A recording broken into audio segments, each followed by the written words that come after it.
आज के लेक्चर में हम लोग यूनिट 6 के अंदर जो प्रोसेस ऑफ मैन्युफैक्चरिंग है उसमें स्लिप कास्टिंग को पढ़ेंगे।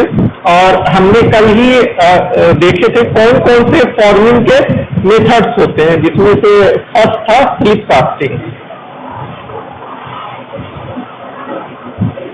स्लिप कास्टिंग जो है बेसिकली जब मेथड ये स्लिप कास्टिंग के द्वारा जो कोई भी सिरामिक बॉडी या आर्टिकल बनाने के लिए बहुत ही पहले ही इंट्रोड्यूस हो गया था। बहुत पहले से ही किया जा रहा था इस मेथड का यूज बॉडी को बनाने के लिए। इस मेथड में क्या करते थे हम लोग, एक लिक्विड स्लिप को बनाते थे रॉ मटेरियल के साथ मिक्स करके, और उस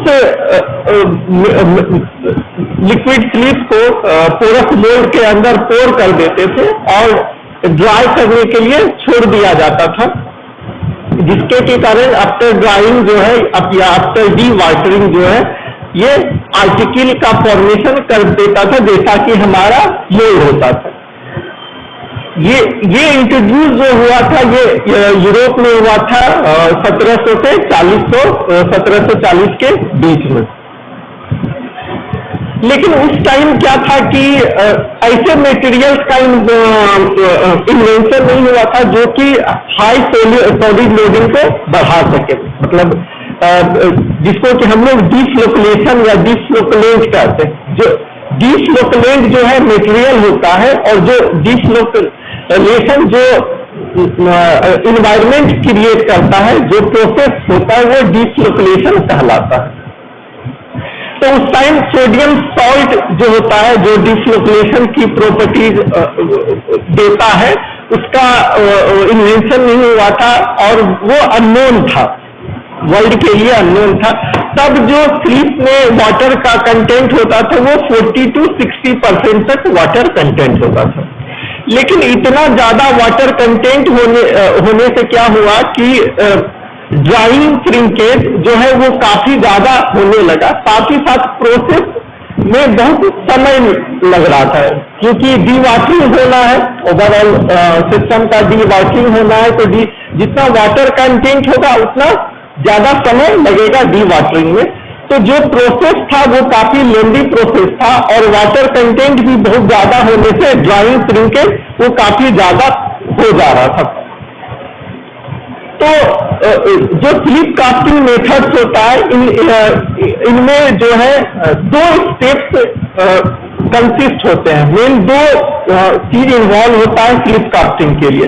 पहला जो स्टेप होता है उसमें क्या करते हैं हम लोग कि एक स्लिप को बनाते हैं विथ लो वाटर कंटेंट, कम से कम वाटर का यूज करें। साथ ही साथ उसकी फ्लूइडिटी जो है, उसका फ्लो प्रॉपर्टीज जो है काफी अच्छा होना चाहिए।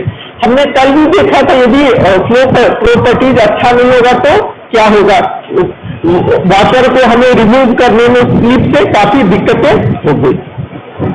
और यदि वाटर कंटेंट ज्यादा होगा तब तो हमारा ड्राइंग श्रिंकेज और प्रोसेस जो है वो काफी लेंदी हो जाएगा। तो इसलिए हमारा जो स्लिप कास्टिंग के लिए स्टेप होता है कि एक ऐसे स्लिप का फॉर्मेशन करना जिसमें वाटर जो है कम से कम हो, साथ ही साथ सॉलिड कंटेंट ज्यादा से ज्यादा हो, और फ्लो प्रॉपर्टी जो है वो अच्छा हो।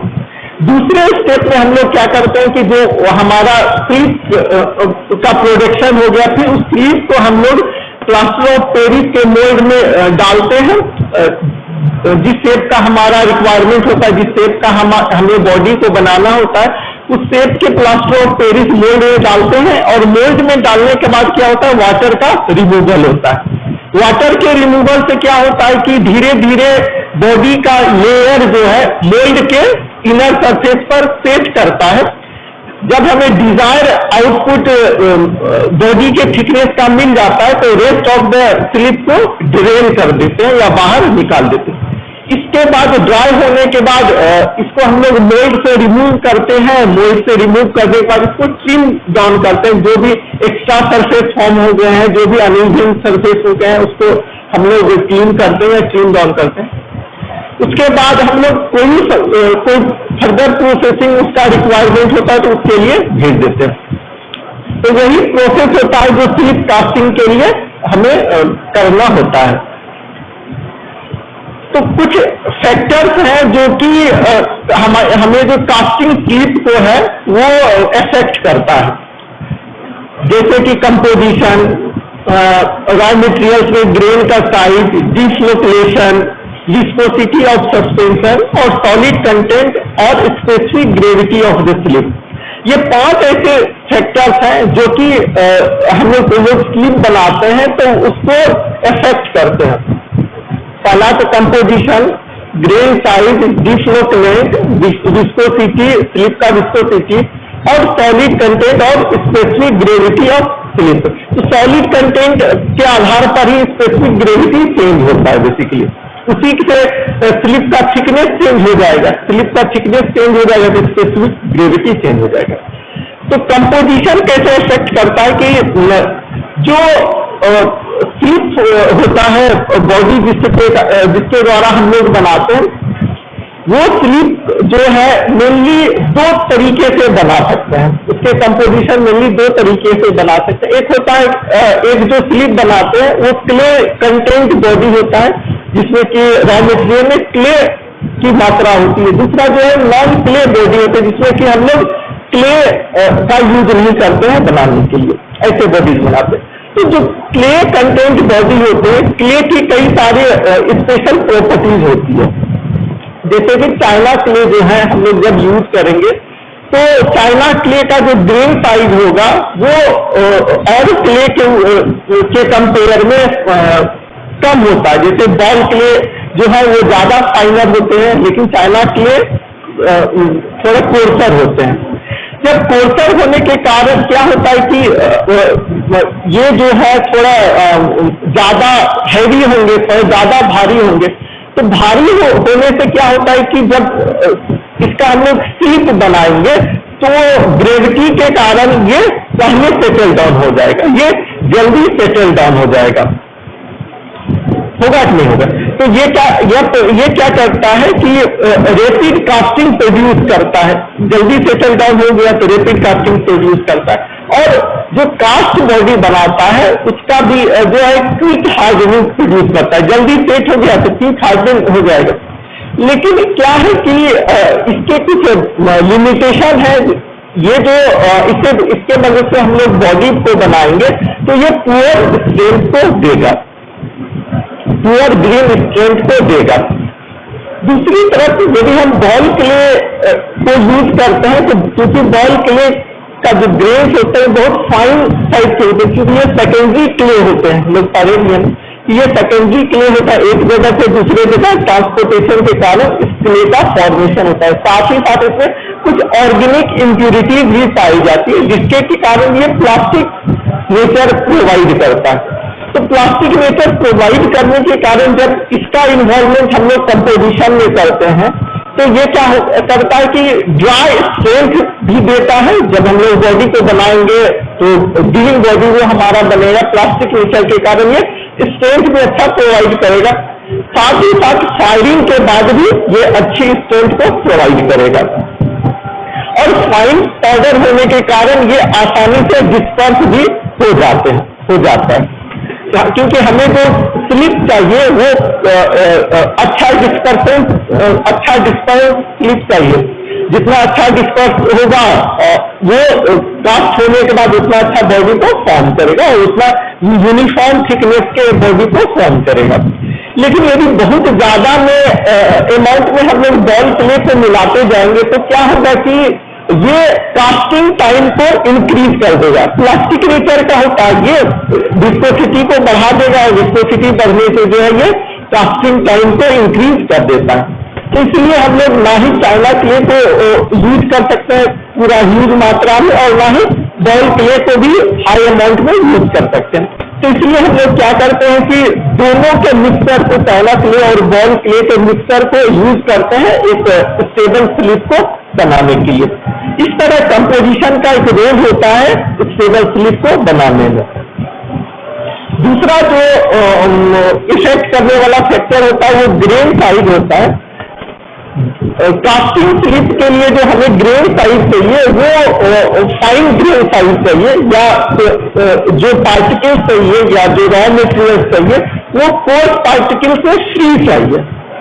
कोर्स पार्टिकल क्या करता है कि सेटल डाउन हो जाता है सस्पेंशन से बहुत ही क्विकली, जो नीचे चला जाएगा बहुत ही क्विकली सेटल डाउन हो जाएगा, और इससे क्या होगा कि सेग्रीगेशन हो जाएगा कि जो बॉटम के या जो हमारा फैब्रिकेटेड बॉडी होगा उसको जब हम लोग बाहर निकालेंगे तो इसके सरफेस पर या मोल्ड के सरफेस पर या तो हम लोग कहेंगे मोल्ड का सरफेस, नहीं तो बॉडी का आउटर सरफेस, जो बॉडी निकला हमारा मोल्ड से उसके आउटर सरफेस पर सिर्फ जो है कोर्स पार्टिकल पाए जाएंगे। क्या? क्योंकि वो पहले सेटल डाउन होगा। तो ये क्या होता है कि कोर्स पार्टिकल और फाइन पार्टिकल का सेग्रीगेशन हो जाता है। सेग्रीगेशन होने से डिफेक्ट पैदा करेंगे, फायरिंग के बाद वो डिफेक्ट पैदा करेंगे। तो इस तरीके से जो हमें रॉ मटेरियल चाहिए वो कोर्स पार्टिकल से फ्री मटेरियल चाहिए। ओके, थर्ड जो चीज है स्लिप को इफेक्ट करने वाला वो है डिस्लोकुलेंट। डिस्लोकुलेंट का पर्पस होता है या डिस्लोकुलेशन का पर्पस होता है कि एक ऐसे स्लिप का फॉर्म करना जिसमें कि हाई सॉलिड कंसंट्रेशन हो, अमाउंट ऑफ सॉलिड जो है वो ज्यादा से ज्यादा हो, साथ ही साथ उस स्लिप का फ्लूइडिटी भी ठीक हो। गुड फ्लूइडिटी के साथ हमें जो स्लिप है फॉर्म करना है। तो इसके लिए हम लोग डिस्लोकुलेंट का यूज करते हैं, और डिस्लोकुलेंट को हम लोग इलेक्ट्रोलाइट भी करते हैं। तो जनरल जो कास्टिंग स्लिप को बनाने के लिए हम लोग सोडियम कार्बोनेट का यूज डिस्लोकुलेंट के रूप में करते हैं। डिस्लोकुलेंट क्या करता है कि दो पार्टिकल को स्टिक नहीं करने देता है। दो पार्टिकल, क्योंकि हर एक पार्टिकल पे कुछ न कुछ चार्ज है, वो बीच में आके रिपल्सिव फोर्स को लगाता है। अगला जो इफेक्ट करने वाला प्रॉपर्टी है चीज, तो वो होता है विस्कोसिटी। विस्कोसिटी क्या होता है? ये फ्लूइडिटी का रेसिप्रोकल होता है। मतलब कोई भी फ्लूइड जितनी तेजी से फ्लो कर रहा है उसकी विस्कोसिटी उतना कम होगा। ये विस्कोसिटी जो है वो रेसिप्रोकल टू फ्लूइडिटी होता है। तो हमारे पास क्या होते हैं कि दो तरह से हम लोग स्लिप कास्टिंग का यूज करके बॉडी को बनाते हैं। यदि हमें होलो शेप की बॉडी को बनानी है तो हम लोग ग्रेन कास्टिंग का यूज करते हैं, और यदि सॉलिड शेप की बॉडी को बनानी है तब हम लोग सॉलिड कास्टिंग का यूज करते हैं। तो ग्रेन कास्टिंग में क्या होना चाहिए कि ऐसा स्लिप बनाना चाहिए कि सॉलिडिफाई होकर के हमको बाहर भी स्लिप को निकालना है, ड्रेन करनी है, मोल्ड से रेस्ट जो स्लिप है, तो उसकी जो विस्कोसिटी है कंपैरेटिवली कम होना चाहिए। और सॉलिड कास्टिंग में क्या होना चाहिए कि जो बॉडी हमारा बने तो वो, क्योंकि 100% वाटर जो है रिमूव होना चाहिए, साथ ही साथ 100% पार्टिकल्स का बॉडी को फॉर्म होना चाहिए, तो उसकी विस्कोसिटी जो है कंपैरेटिवली ज्यादा होनी चाहिए। तो ड्रेन कास्टिंग के लिए हम लोग जो स्लिप बनाते हैं उसकी विस्कोसिटी 1 to 1.5 होता है, और सॉलिड कास्टिंग के लिए हम लोग जो विस्कोसिटी सॉलिड कास्टिंग के लिए जो स्लिप बनाते हैं उसकी विस्कोसिटी जो है वो 5 से लेकर 50 पॉइंट तक होनी चाहिए।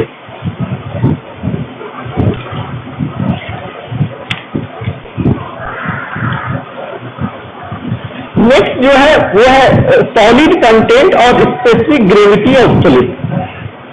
जो हमारा कास्टिंग का पर्पस जो होता है ये इस पर्पस में इन्वॉल्व होता है डी वाटरिंग प्रोसेस।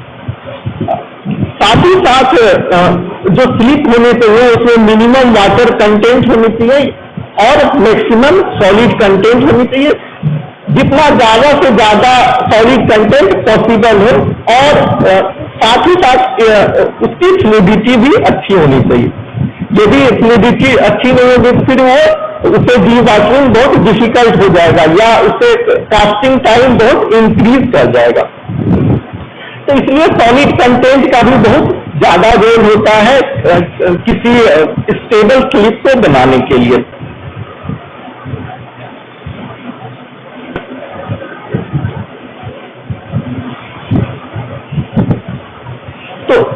तो लो वाटर कंटेंट से क्या होगा कि यदि किसी स्लिप में वाटर कंटेंट जो है वो लो रहता है तब हम लोगों को कास्टिंग के लिए कम से कम जरूरत पड़ेगी, कास्टिंग टाइम लो होगा। और साथ ही साथ क्योंकि वाटर कंटेंट कम है तो क्या होता है, इसका जो ड्राइंग श्रिंकेज है वो कम होगा, क्योंकि जो हमारा फाइनल प्रोडक्ट बनेगा उसमें भी वाटर कम होगा, क्योंकि हमारा स्लिप में ही वाटर कम है तो जो बॉडी बनेगा उसमें भी वाटर कम होगा। तो उससे क्या होगा, जितना कम वाटर होगा उसको रिमूव करेंगे तो श्रिंकेज कम होगा। तो इस तरीके से जो सॉलिड कंटेंट और स्पेसिफिक ग्रेविटी का रोल होता है।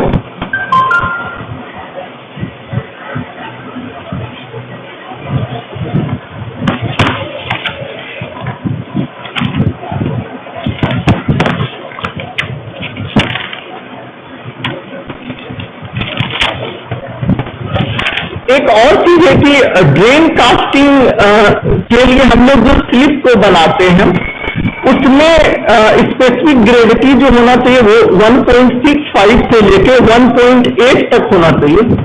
और सॉलिड कास्टिंग के लिए जो स्लिप को बनाते हैं उसमें जो उसका जो स्पेसिफिक ग्रेविटी होना चाहिए वो 1.75 से लेके 1.95 तक होना चाहिए।